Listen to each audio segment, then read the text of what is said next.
Hello traders வணக்கம். இன்னைக்கு வந்து மார்க்கெட்டை க்ளோஸ் ஆயிடுச்சு. ஸோ இன்னைக்கு மார்க்கெட் பார்த்தீங்கன்னா கிட்டத்தட்ட ஆல்மோஸ்ட் சைட்வேஸில் தான் முடிஞ்சிருக்கு. ஓகேங்களா? ஸோ இன்னைக்கு ஒன் டே கேண்டில் பார்த்தீங்கன்னாவே உங்களுக்கு தெரியும். ஒன்றும் பெருசாக வந்து டவுன் சைடு மூவ்மெண்டம் நமக்கு கிடையாது. ஓகேங்களா? ஸோ மார்னிங் வந்து ஒரு ஃபர்ஸ்ட் ஒரு 1 ஹவர் 1.5 ஹவர்ஸ்க்கு அப்புறம் பார்த்தீங்கன்னா மார்க்கெட் வந்து சைட்வேஸ்லேயே தான் இருந்திருக்கு. பட் ஒரு 1.5 ஹவர்ஸில் நீங்கள் ட்ரேட் பண்ணியிருந்தீங்கன்னா நல்ல ப்ராஃபிட் பண்ணியிருக்க வாய்ப்புகள் இருக்குது. ஓகேங்களா? ஸோ நான் இன்னைக்கு வந்து மார்க்கெட் சைட்வேஸில் இருக்குன்னு ப்ரிடிக்ட் பண்ணேன். பட் என்னால் ஹோல்ட் பண்ண முடியல. ஓகேங்களா? ஏன்னா மார்க்கெட் கண்டிஷன் வந்து அப்படி இருந்துச்சு. ஓகேங்களா? ஸோ ஃபர்ஸ்ட் இன்னைக்கு நான் எங்க ட்ரேட் எடுத்துருக்கலாம் அப்படின்னு சொல்லிட்டு நான் உங்களுக்கு காட்டுறேன். அப்புறம் நான் என்னோட ட்ரேட் எக்ஸ்பிளைன் பண்றேன். ஓகேங்களா? 15 மினிட்ஸ் டைம் ஃப்ரேம் போயிடுவோம். ஸோ மார்க்கெட் வந்து இன்னைக்கு இந்த லெவலில் ஓப்பன் ஆயிட்டு அதுக்கப்புறம் பார்த்தீங்கன்னா ஃபர்ஸ்ட் 1 ஹவர் கேண்டில் க்ளோஸ் ஆச்சு. இந்த க்ளோஸ் பாருங்க. ஸோ இந்த கேண்டில் பார்த்தீங்கன்னா ஒரு பெரிய புஷ் இருக்கு, அப் சைடு கரெக்டாக பெரிய புஷ் இருக்கு. ஸோ எல்லாரும் இந்த இடத்துல என்ன நினைச்சிருப்பாங்கன்னா, ஓகே மார்க்கெட் இந்த லெவலில் இருந்து மேலே போகும்னு நினைச்சிருப்பாங்க. பட் அப்படியே ஆப்போசிட் டைரக்ஷன்ல திரும்பிடுச்சு. ஸோ இந்த மாதிரி வந்து எப்பெல்லாம் மார்க்கெட் வந்து உடனே ரிவர்ஸ் ஆகி நல்ல க்ளோஸ் 15 மினிட்ஸ்ல வைக்குதோ அப்போ நம்ம தைரியமா வந்து ட்ரேட் என்டர் ஆகலாம். ஸோ நம்ம இந்த இடத்துல என்டர் ஆயிருந்தோம்னா நமக்கு வந்து இன்னைக்கு ஒரு நல்ல ப்ராஃபிட் கிடைச்சிருக்கும். ஓகேங்களா? ஸோ நம்ம இந்த இடத்துல என்டர் ஆயிட்டோம். இந்த இடத்துல என்டர் ஆயிட்டு நம்ம ஸ்டாப் லாஸ் வந்து இந்த லெவலில் வச்சுக்கலாம். ஸோ வச்சிருந்தா நம்ம அட்லீஸ்ட் ஒரு 1:2 ட்ரை பண்ணியிருந்தா கூட கரெக்டாக இன்னைக்கு 1:2 வந்து அச்சீவ் ஆயிருக்கும். ஓகேங்களா? பட் இந்த இடத்துல நான் வந்து என்ன பண்ணேன் அப்படின்னா, நான் மார்க்கெட் வந்து இன்னைக்கு சைட்வேஸ்ல இருக்குன்னு ப்ரிடிக்ட் பண்ணதுனால நான் ஷார்ட் ஸ்டாட்டல் போட்டேன். ஸோ இந்த இடத்துல பார்த்தீங்கன்னா ஷார்ட் ஸ்டாட்டல் போட்டேன். ஷார்ட் ஸ்டாட்டல் போட்டது பார்த்தீங்கன்னா எனக்கு ஒரு 1400 வந்து ப்ராஃபிட் வந்துச்சு. ஸோ அந்த ப்ராஃபிட்டை வந்து நான் புக் பண்ணிட்டேன். ரீசன் என்ன அப்படின்னு பார்த்தீங்கன்னா, இந்த லெவலை வந்து பிரேக் பண்ணி சாலிடாக கீழே போயிடுச்சு. ஸோ அதனால வந்து நான் இந்த இதுக்கு மேலே ஹோல்ட் பண்ணக்கூடாது. ஏன்னா மார்க்கெட் பார்த்தீங்கன்னா நேற்றும் சைட்வேஸ்ல இருந்துச்சு. ஸோ அதனால கொஞ்சம் டவுட்ஃபுல்லாகவே இருந்துச்சு. ஸோ அதனால சரி எதுக்கு ரிஸ்க் அப்படின்னு சொல்லிட்டு மினிமம் ப்ராஃபிட் வந்தாலும் ஓகே தான் சொல்லிட்டு நான் புக் பண்ணிட்டேன். புக் பண்ணதுக்கப்புறம் பார்த்தீங்கன்னா மார்க்கெட் வந்து அந்த டைரக்ஷனில் வந்துட்டு மறுபடியும் ஒரு ரீட்ரேஸ் கொடுத்துட்டு எகைன் கீழே வந்துச்சு. ஓகேங்களா? பட் இந்த இது நம்ம 15 மினிட்ஸில் பார்க்கும்போது கொஞ்சம் கிளியராக இருக்கிற மாதிரி இருக்கு. பட் இந்த விக்கெல்லாம் நம்ம கன்சிடர் பண்ணணும். ஏன்னா இந்த விக்கெல்லாம் வந்து என்ன நமக்கு என்ன இண்டிகேட் பண்ணுதுன்னு பார்த்தீங்கன்னா, பையர்ஸும் வந்து இந்த இடத்துல இருக்காங்க அப்படின்னு சொல்லி இண்டிகேட் பண்ணுது. இங்கேயும் பார்த்தீங்கன்னா விக் இருக்கு. எந்த 15 மினிட்ஸ் கேண்டிலுமே ஸ்ட்ராங்காக க்ளோஸ் ஆகல இந்த மாதிரி. ஸோ இது கூட கொஞ்சம் லைட்டாக விக் இருக்கு. பட் நெக்ஸ்ட் கேண்டில் நல்லா ஸ்ட்ராங்காக க்ளோஸ் ஆச்சு. அதனால நம்ம இந்த கேண்டில் கூட ட்ரேட் பண்ணியிருக்கலாம். ஓகேங்களா? ஸோ ஒன்லி ஆப்பர்ச்சுனிட்டின்னு பார்த்தீங்கன்னா இன்னைக்கு என்ன பொறுத்த வரைக்கும் இந்த ட்ரேட் தான். ஸோ இந்த இடத்துக்கு அப்புறம் நம்ம வந்து என்டர் ஆயிருந்தா நமக்கு ஒரு நல்ல ப்ராஃபிட் வந்திருக்கும். 1:2 அப்படிங்கிறத நம்ம புக் பண்ணியிருக்கலாம். பட் அன்ஃபார்ச்சுனேட்டாக நான் வந்து அந்த இடத்துல பண்ண முடியல. ஸோ அதுக்கப்புறம் பார்த்தீங்கன்னா நான் வந்து என்னோட டெலிகிராம் குரூப்ல வந்து ஒரு போஸ்ட் போட்டிருந்தேன். அந்த போஸ்ட் என்ன அப்படின்னு பார்த்தீங்கன்னா, நான் இந்த லெவலை மார்க் பண்ணி போட்டிருந்தேன். நான் என்ன எக்ஸ்பெக்ட் பண்ணிட்டு இருந்தேன்னா, இந்த கேண்டில பார்த்தோன்னே இதுக்கு கீழே மார்க்கெட் வந்து பிரேக் ஆக போகுதுன்னு சொல்லிட்டு நான் போட்டிருந்தேன். அதை உங்களுக்கு காட்டுறேன் பாருங்களேன். ஓகேங்களா? ஸோ இதுதான் அந்த லெவல். எக்ஸாக்ட்டா பார்த்தீங்கன்னா, இந்த கேண்டில் க்ளோஸ் ஆனதுக்கப்புறம், இந்த இடத்துல 2 கேண்டிலுக்கு அப்புறம் மறுபடியும் மார்க்கெட் வந்து டவுன் சைடு வந்துச்சு. ஸோ இந்த நான் டெலிகிராம் குரூப்ல போட்டிருந்தேன். ஸோ நீங்க வந்து டெலிகிராம் குரூப்ல ஜாயின் பண்ணணும்னு நினைச்சீங்கன்னா, லிங்க் வந்து டிஸ்கிரிப்ஷன்ல இருக்கு. டெய்லி நான் என்னோட போஸ்ட் போடுவேன். என்னோட அனலிசிஸை போடுறேன். சார்ட் தான் போடுறேன். ஓகேங்களா? உங்களுக்கு யூஸ்ஃபுல்லா இருந்தா நீங்க தாராளமா அதை வந்து யூஸ் பண்ணிக்கலாம். ஓகேங்களா? ஸோ அதுக்கப்புறம் பார்த்தீங்கன்னா, ஒரு சின்ன ஸ்கேல்பிங் பண்ணேன். இந்த இடத்துல நானும் என்டர் ஆகி இந்த இடத்துல இந்த கேண்டில க்ளோஸ் பண்ணிட்டேன். ரீசன் என்ன அப்படின்னு பார்த்தீங்கன்னா, நார்மலா இந்த மாதிரி ஒரு ஸ்ட்ராங் 5 மினிட்ஸ் கேண்டில் வந்து புஷ் பண்ணும்போது கீழே இதில் பார்த்தீங்கன்னா விக்கே கிடையாது. ஸோ அப்படின்னா என்னன்னா செல்லர்ஸ் நிறைய இருக்கிறாங்க. ஓகேங்களா? ஸோ அப்போ இந்த இடத்துல பார்த்தீங்கன்னா இம்மீடியட்டாக ரிஜெக்ஷன் இருக்கு. இந்த இடத்துல பார்த்தீங்கன்னா இம்மீடியட் ரிஜெக்ஷன் இருக்கு. மறுபடியும் மார்க்கெட் போயிட்டு இந்த லெவலை தொட்டுட்டு மறுபடியும் வருது. பட் வந்தாலுமே பார்த்தீங்கன்னா நம்ம நார்மலாக இந்த மாதிரி மார்க்கெட்டில் பார்க்குற அளவுக்கு நமக்கு வந்து இன்னைக்கு வந்து புஷ் இல்லை. ஓகேங்களா? டவுன் சைடில். அதனால தான் நான் வந்து இன்னைக்கு இதை ஸ்கேல்பிங்காக நான் க்ளோஸ் பண்ணிட்டேன். ஓகேங்களா? ஸோ இந்த இடத்துல எனக்கு ட்ரேட் பண்ணதில் பார்த்தீங்கன்னா ஒரு 2091 வந்து ப்ராஃபிட் வந்திருக்கு. ஓவராலாக பார்த்தீங்கன்னா நம்ம ஒரு 3500 சம்திங் வந்து ப்ராஃபிட் பண்ணியிருக்கோம். ஓகேங்களா? பட் இது வந்து சின்ன சின்ன ப்ராஃபிட் தான்.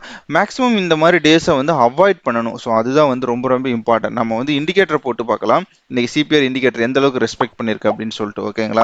ஸோ நமக்கு வந்து சிபிஆர் இந்த இடத்துல நான் சொன்ன மாதிரி இதுதான் பர்ஃபெக்ட் ரேட். இந்த இடத்துல பார்த்தீங்கன்னா இந்த 50 எஸ்எம்ஏ வந்து கட் பண்ணியிருக்கு. அதே மாதிரி பார்த்தீங்கன்னா இந்த இடத்துல இந்த S1 வந்து கட் பண்ணியிருக்கு. ஸோ இந்த கேண்டிலும் ஸ்ட்ராங்காக க்ளோஸ் ஆயிருக்கு. இது நல்ல ட்ரேட். இதில் வந்து டவுட்டே கிடையாது. ஓகேங்களா? அதுக்கப்புறம் பார்த்தீங்கன்னா நமக்கு வந்து இந்த S2ல வந்து இருக்கு. இந்த S2ல இருந்து சப்போர்ட் எடுத்துகிட்டே இருக்கு. ஆனால் இந்த 50 SMA வந்து கட் பண்ணி மேலே ஸ்ட்ராங்காக க்ளோஸ் வச்சு நிறைய பேர் இந்த இடத்துல என்ன பண்ணியிருப்பாங்க அப்படின்னா, சில பேர் அதாவது இந்த SMA மட்டும் ஃபாலோ பண்ணுறவங்க 20 மூவிங் ஆவரேஜ் இந்த 50 மூவிங் ஆவரேஜை ஃபாலோ பண்ணுறவங்க இந்த ஸ்ட்ராங் க்ளோஸ்க்கு அப்புறம் பார்த்தீங்கன்னா ட்ரேட் பண்ணியிருப்பாங்க. அப்போ அவங்க ட்ரேட் பண்ணியிருந்தா அவங்க வந்து இவ்வளோ தூரம் லாஸ் பண்ணியிருப்பாங்க. அட்லீஸ்ட் இங்கே ஸ்டாப் லாஸ் வச்சிருப்பாங்க. அவங்க ஸ்டாப் லாஸ் வந்து ஹிட் ஆயிருக்கும். ஓகேங்களா?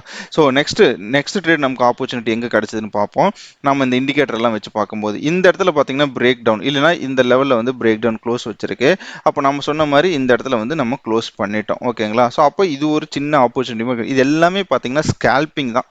உங்களுக்கு வந்து 1:2 1:1 கிடைச்சிருக்காது. 1:2 எல்லாம் எங்க வாய்ப்பே இல்லை. ஸோ இந்த இடம் மட்டும்தான் இன்னைக்கு வந்து நல்ல ட்ரேடிங் ஆப்பர்ச்சுனிட்டியாக இருந்திருக்கு. ஸோ இதுக்கப்புறம் பார்த்தீங்கன்னா நீங்கள் இந்த 20 அண்ட் 50 இந்த ரெண்டையும் கட் பண்ணி மேலே போச்சு. நீங்கள் கடைசியாக க்ளோஸ் பண்ணும்போது கூட பார்த்தீங்கன்னா இங்கே தான் வந்து க்ளோஸ் ஆயிருக்கு. ஸோ இன்னைக்கு மார்க்கெட் டெஃபினட்டாக ரேஞ்ச் பவுண்ட் மார்க்கெட்டு தான், அதில் டவுட் இல்லை. ஸோ பரவாயில்ல, இன்னைக்கு ஓரளவுக்கு ப்ராஃபிட் பண்ணியிருக்கோம். ஓகேங்களா. ஸோ இந்த மாதிரி மார்க்கெட்டில் வந்து நம்ம தள்ளி நிற்கிறது ஆல்வேஸ் ஆல்வேஸ் பெட்டர். அப்போ இன்னொன்று பார்த்தீங்கன்னா நமக்கு நாளைக்கு வந்து ஆர்பிஐ மீட்டிங் வந்து ஒரு 10 மணிக்கு இருக்குது, ப்ரெஸ் மீட்னு நினைக்கிறேன். ஸோ அந்த மீட் வந்து 10 மணிக்கு நடக்கிறனால மேபி நாளைக்கு மார்க்கெட் வந்து வாலட்டிலாக இருக்க வாய்ப்பு இருக்குது. முடிஞ்ச அளவுக்கு நீங்கள் பார்த்தீங்கன்னா இந்த 9 to 11 அப்படிங்கிற ஒரு ட்ரேடிங் செஷன் வந்து அவாய்ட் பண்ணுங்க. 9:15 to 11 அப்படிங்கிறத. ஏன்னா மார்க்கெட் ரொம்ப வாலட்டிலாக இருந்துச்சுன்னா டெஃபினட்டாக நம்மளால் வந்து டிசிஷன் எடுக்க முடியாது. ஸோ அந்த சுச்சுவேஷன் வந்து அவாய்ட் பண்ணுறது பெட்டர். நான் எப்படியும் வந்து ஒரு 11 o'clock இல்லைன்னா 12 o'clock மேலே தான் பண்ணுவேன். நாளைக்கு கொஞ்சம் பர்சனல் ஒர்க் இருக்கு. ஸோ பண்ணுவேனானே தெரில, பட் பண்ணுனா உங்களுக்கு நான் வந்து டெலிகிராம் குரூப்பில் போஸ்ட் பண்ணுறேன். ஓகேங்களா. ஸோ நீங்கள் நம்ம டெலிகிராம் குரூப்பில் எகெயின் ஜாயின் பண்ண நினச்சா தாராளமாக ஜாயின் பண்ணிக்கலாம். ஆல்ரைட். ஸோ இது வந்து இன்னைக்கு பேங்க் நிஃப்டியில் என்ன நடந்திருக்கு அப்படின்னு பார்ப்போம். ஸோ நிஃப்டி பார்த்தீங்கன்னாவே தெரியுது உங்களுக்கு கம்ப்ளீட்டாக வந்து சைட்வேஸ் ட்ரெண்ட் தான், இதில் வந்து டவுட்டே கிடையாது. நான் இன்னைக்கு பேங்க் நிஃப்டிக்கு பதிலாக நிஃப்டியில் வந்து என்னோட ஷார்ட் ஸ்டார்டரில் போட்டிருந்தேன் அப்படின்னா இன்னைக்கு வந்து நான் நல்ல ப்ராஃபிட்லேயே இருந்திருப்பேன். பட் ஓகே, எல்லாமே பார்த்தீங்கன்னா நம்ம மார்க்கெட் முடிஞ்சதுக்கப்புறம் என்ன வேணால் சொல்லலாம். ஆனால் மார்க்கெட் லைவாக நடக்கும்போது மார்க்கெட் வந்து எவ்வளோ தூரம் போகும், எவ்வளோ தூரம் போய் நிற்கும் அப்படிங்கிறதெல்லாம் நமக்கு தெரியவே தெரியாது. இது வந்து நம்ம சார்ட் பார்க்கும்போது இன்னைக்கு சைட்வேஸ்ன்னு சொல்லிட்டு அழகாக சொல்கிறோம். பட் லைவ் மார்க்கெட்டில் வந்து அது இம்பாசிபிள். ஓகேங்களா. நம்ம லைவ் மார்க்கெட்டில் தெரியாது மார்க்கெட் இங்கே வந்துட்டு கீழே போகுமா இல்லை கரெக்ஷன் பண்ணிட்டு கீழே வருமான்ட்டு. பட் இதெல்லாம் வந்து நம்ம எண்ட் ஆஃப் த டேல சொல்றது. ஓகேங்களா. ஸோ நாளைக்கு நடக்கக்கூடிய விஷயங்கள் என்னவா இருக்கலாம் அப்படின்னு பார்த்தீங்கன்னா, நான் என்ன எக்ஸ்பெக்ட் பண்றேன்னா நாளைக்கு ஒரு வாலட்டைல் மார்க்கெட்ல இருக்க வாய்ப்புகள் இருக்கு. காரணம் என்ன பார்த்தீங்கன்னா அந்த மீட்டிங் ஒரு காரணம். ஏன்னா ஒரு ஈவெண்ட் இருக்கு. முக்கியமாக பேங்க் நிஃப்டி வந்து பயங்கர வாலட்டைலாக இருக்க வாய்ப்புகள் இருக்கு. ஸோ அதனால கொஞ்சம் லாட் சைஸ், உங்க பொசிஷன் சைஸ், உங்க ப்ரீமியம் எல்லாம் செக் பண்ணிக்கங்க. ரொம்ப அதிகமான ப்ரீமியம்ல எல்லாம் பை அண்ட் செல் பண்ணாதீங்க. ஓகேங்களா. ஸோ அதனால அதை செக் பண்ணிட்டு நீங்க நாளைக்கு ட்ரேட் பண்றது பெட்டர். ஓகேங்களா. இன்னொன்று பார்த்தீங்கன்னா நமக்கு சப்போர்ட் வந்து ரொம்ப ரொம்ப க்ளோஸ்ல இருக்கு. நிஃப்டியில் பார்த்தீங்கன்னா இந்த லெவல் பார்த்தீங்கன்னா நான் மார்க் பண்ணியிருக்கேன் இல்லையா, இந்த லெவல் பார்த்தீங்கன்னா உங்களுக்கு ரொம்ப ரொம்ப ஸ்ட்ராங் சப்போர்ட்டாக இருக்க போகுது. ஓகேவா. ஸோ எப்படி பார்த்தாலும் ஆல்ரெடி அந்த லெவலில் தான் இருக்குது. இதில் லாஸ்ட் க்ளோஸ் இது. ஸோ இந்த க்ளோஸ், அதாவது இந்த சப்போர்ட்டில் க்ளோஸ், இந்த சப்போர்ட் க்ளோஸை வந்து கரெக்டாக ரெஸ்பெக்ட் பண்ணியிருக்கு. ஸோ நாளைக்கு நம்ம வந்து என்ன எதிர்பார்க்கலாம் அப்படின்னு பார்த்தீங்கன்னா, எதர் மார்க்கெட் எகெயின் நாளைக்கும் வந்து பார்த்தீங்கன்னா இந்த ரேஞ்சுக்குள்ளே ட்ரேட் ஆகணும். இல்லைன்னா நான் டவுன் சைடை வந்து நான் எதிர்பார்க்கல. நாளைக்கு நான் என்ன எதிர்பார்க்குறேன்னா ஒரு அப் மூமெண்டம் இல்லைன்னா சைட் வேஸ்ட் ட்ரெண்ட், இதை தான் வந்து நிஃப்டியில் எதிர்பார்க்குறேன். பேங்க் நிஃப்டி வந்து அந்த ஈவெண்ட்டை பொறுத்து தான். ஸோ அந்த ஈவெண்ட்டில் வந்து என்ன நடக்குது அப்படிங்கிறத பொறுத்து தான் நம்ம வந்து பேங்க் நிஃப்டியை வந்து பேச முடியும். ஓகேங்களா. ஏன்னா அந்த ஈவெண்ட்டில் வந்து எனக்கு தெரியல என்ன பண்ண போகிறாங்க, என்ன பேச போகிறாங்கன்னு சொல்லிட்டு உங்களுக்கு தெரிஞ்சால் நீங்கள் கமெண்ட் செக்ஷனில் போடுங்க. அதை பொறுத்து தான் நாளைக்கு பேங்க் நிஃப்டி மூவ்மெண்ட். ஓகேங்களா. ஸோ ப்ரைஸ் ஆக்ஷனை பொறுத்த வரைக்கும் ஸ்டில் பார்த்தீங்கன்னா நமக்கு வந்து கொஞ்சம் கீழே வர்றதுக்கு வாய்ப்பு இருக்கான்னு கேட்டால் கொஞ்சம் இருக்கு லைட்டா. ஆனா சைடுவேஸ் இல்லைன்னா அப் ட்ரெண்டுக்கு நிறைய சான்சஸ் இருக்கிற மாதிரி தெரியுது. ஏன்னா நீங்க ஒன் டே கேண்டில் போட்டீங்கன்னாவே உங்களுக்கு தெரிஞ்சிடும். இங்க பாத்தீங்களா. ஸோ இங்க வந்து ஒரு ஸ்ட்ராங் மூவ்மெண்ட்டுமே கிடையாது, பேரிஸ் கிடையவே கிடையாது. ஸோ அதனால புல்லிஷ் தான் இருக்க வாய்ப்புகள் நிறையவே இருக்கு.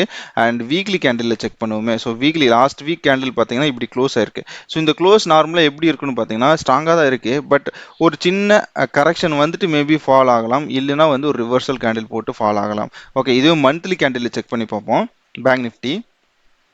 ஸோ மந்த்லி கேண்டில் பார்த்தீங்கன்னா இந்த கேண்டில் பார்த்தீங்கன்னா ஒரு ஸ்ட்ராங் பையிங் கேண்டில். கரெக்டாக. ஸோ இந்த கேண்டில் பார்த்தீங்கன்னா ஒரு இண்டிசிஷன் கேண்டில். அகெயின் திஸ் வந்து இண்டிசிஷன் கேண்டில் தான். பட் இந்த டிஃப்ரென்ஸ் என்ன அப்படின்னு பார்த்தீங்கன்னா இந்த இண்டிசிஷன் கேண்டில் கீழே வந்து போன மந்த் வந்து க்ளோஸ் ஆயிடுச்சு. கரெக்டுங்களா. ஸோ அப்போ நான் இந்த மாதம் என்ன எதிர்பார்ப்பேன் அப்படின்னு பார்த்தீங்கன்னா நான் வந்து எய்தர் ஸ்ட்ராங் அப்சைட் மூமெண்டம் இல்லைனா ஸ்ட்ராங் டவுன் சைட் மூமெண்டம், இந்த ரெண்டில் எதுவும் நடக்க வாய்ப்புகள் இருக்குது. ஓகேங்களா. ஸோ ரொம்ப நாளைக்கு வந்து இண்டிசிஷன் கேண்டிலே வந்து ஃபார்ம் ஆகிட்டு இருக்காது நமக்கு மார்க்கெட்டில்.